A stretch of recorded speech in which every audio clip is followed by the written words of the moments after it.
New troubling statistics from Peel Regional Police shows last year Black people in Peel experienced police use of force 3 times more than the rest of the community. A new report presented to the Peel Regional Police Board shows an overrepresentation of Black people in negative situations involving police. That is obviously just unacceptable to anybody from a human rights perspective, from a racial justice perspective, and from any perspective, really. The data states 35% of use of force incidents by Peel Police in 2020 involved Black people, the highest percentage of those who had negative experiences with police.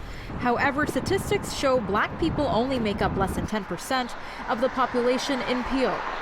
Were you surprised by those numbers? Not in the slightest.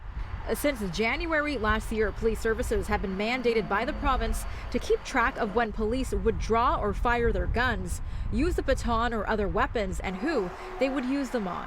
But some experts say simply collecting race-based data isn't enough. Simply looking at the race of people subject to use of force doesn't tell us much about the context in which that force is used, and therefore is relatively unhelpful in trying to reduce and eliminate these racial disparities.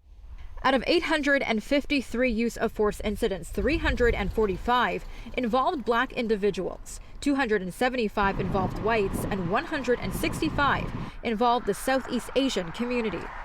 The place to kickstart these conversations is the board.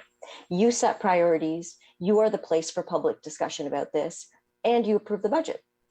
An advisory panel is a great place to have these conversations and to make tangible action possible. There have been calls for the Peel Police Board to form an anti-Black racism advisory committee, calls that were brought up again following this report. But board members say they would like to instead explore creating a diversity and inclusion committee, something community advocates say dismisses the issue at hand. Although there are different issues that affect other racialized people, Asian, South Asian people, their experience largely is not being marginalized and oppressed at the hands of Peel Regional Police. And so that's our experience broadly and overall. And so in order to correct that experience and to make things better and to make our communities more safer, we have to address that specifically outside of the context of diversity and inclusion, but from the context of anti-Black racism.